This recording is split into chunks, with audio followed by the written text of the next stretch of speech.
Assalamualaikum warahmatullahi wabarakatuh. Nama saya Hananya Kire dan saya akan mempresentasikan penelitian saya yang berjudul Proses Pengolahan Sampah Organik dengan BASF dalam rangka meningkatkan nilai jual produk turunan kitosan antibakteri. Sebagai negara berkembang, Indonesia ikut berkontribusi dengan memproduksi 8.190.644 ton sampah setiap harinya, di mana 60%-nya merupakan sampah organik rumah tangga. Salah satu cara menguranginya ialah menggunakan BASF sebagai twin teknologi, di mana hewan ini dapat mengkonsumsi sampah organik secara cepat tanpa memerlukan lahan yang luas, serta saat berpindah fase, hewan ini meninggalkan kulit yang dapat diolah menjadi kitosan antibakteri. Apakah BASF dapat mengurangi sampah organik? Bagaimana hasil kitosan dari kulit BASF? Dan apa saja manfaat dari BASF? Dasyurify atau BASF merupakan spesies lalat dari ordo Diptera, famili Stratiomyidae dengan genus Hermetia. BASF mempunyai kemampuan dalam nutrisi dari sampah organik dengan memakan sampah seperti sisa sayuran, sisa makanan, bangkai hewan, dan kotoran lainnya. Manfaat lain dari BASF antara lain sebagai suplemen pakan bagi ikan, unggas, dan hewan peliharaan seperti anjing dan kucing. Pada tahun 2009 ditemukan kandungan kitin pada fase prapupa sebanyak 8,72% atau 87 gram per kilonya. Pada tahun 2016 ditemukan kandungan kitin di fase imago dan pupa exuvi berdasarkan indeks kristal masing-masing 24,9% dan 35%. Pengolahan sampah organik. Sampah-sampah organik dikumpulkan lalu dipilah, kemudian sampah organik diberikan kepada larva yang untuk dikonsumsi setiap harinya. Setelah itu, 2 minggu kemudian, larva akan ditimbang. Pengolahan limbah daur hidup BASF untuk menghasilkan kitosan.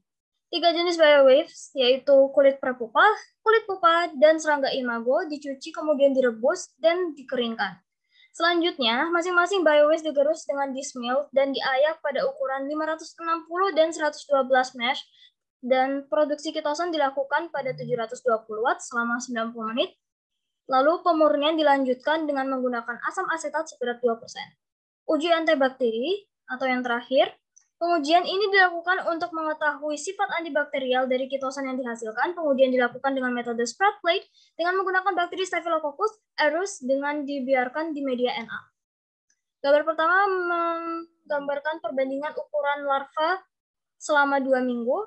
Lalu grafik pertama menunjukkan berat total larva BASF kurang lebih 5 dol atau 5 hari di setiap raknya yang berisi 12 kotak wadah. Pada awal, peraknya memiliki sekitar 17 gram. Lalu pada grafik kedua, terjadi peningkatan berat total setelah 2 minggu atau setelah larva berumur 17 dol. Berat total mencapai 10 kg. Dan pada grafik ketiga menunjukkan konsumsi sampah organik per hari dan per 10 harinya.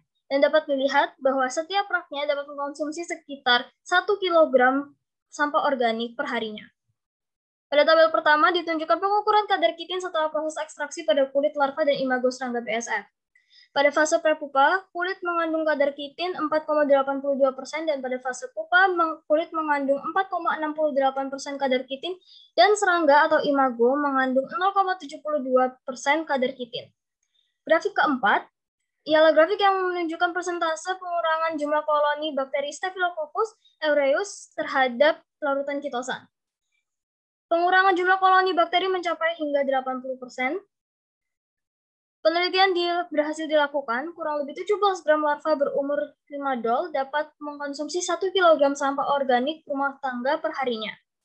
Pada umur 17 dol, larva dapat digunakan sebagai bahan pakan ternak.